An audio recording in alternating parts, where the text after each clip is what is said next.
Hi, this is my presentation on open communication with parents by me, Michelle Thomas. So the reason behind my question, as a kindergarten teacher, I'm always interested in new ways to be able to communicate with parents. And I've always used the standard clip chart for behavior and emails to communicate things back and forth. I'm not super tech savvy, but I've heard a lot about an app called ClassDojo. And this year I decided to give it a try. And I could not be happier with the results. I love it.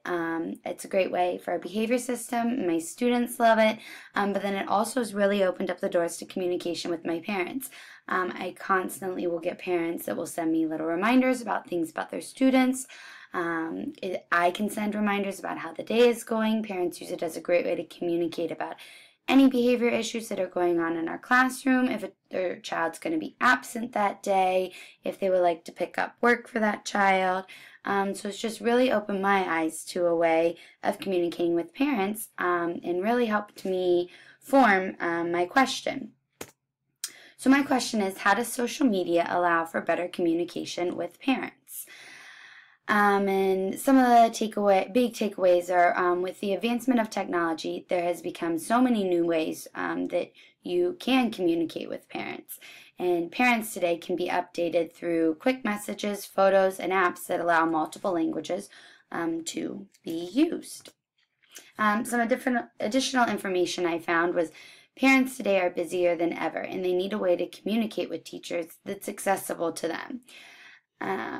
And one of the main things I found out is it's great to start this early. So by starting this in kindergarten, parents are able to carry these skills throughout their child's schooling.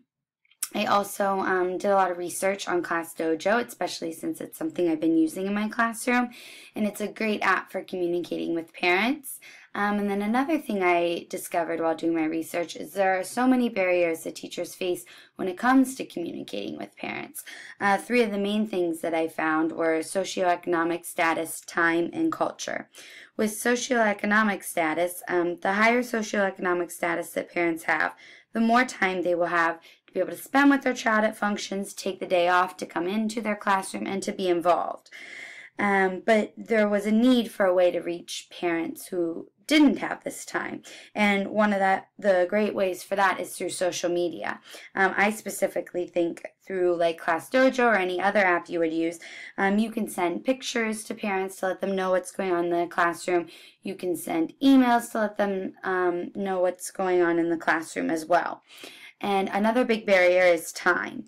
Like I mentioned earlier, parents are so busy today with their job, with their kids, and other things that they might have going on in their own personal lives. So if you can create a way for them to be able to check social media where it's convenient for them and they don't have to have that face-to-face meeting, or they don't have to make sure they sit down and they listen to something that has to be listened to right then and there. They can check it when they have the time.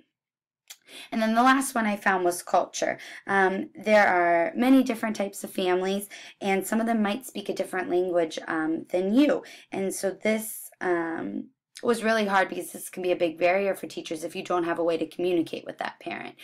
So there are many apps. The one I use, ClassDojo, it comes in so many different languages that a parent can translate to. So they're able to read your messages, and you're able to communicate with that parent as well as all the other parents in your classroom.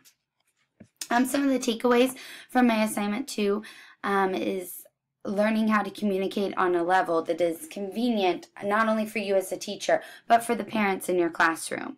And that parents are able to stay better informed when schools and teachers use these social media apps to communicate. And then a big takeaway I learned from my group mates is just how much collaboration has impacted me, because as a teacher, we're in a field where you're constantly needing to collaborate with your peers to come up with ideas to help your students learn. And so this assignment was just another great practice for that. And it allowed me to bounce ideas off of my group mates, get feedback for things, and just help you write your paper in general. And it also was nice because as a group, I felt like we were learning how to do these things together. And so you weren't alone in the process. And that is all I have for my presentation. Thanks.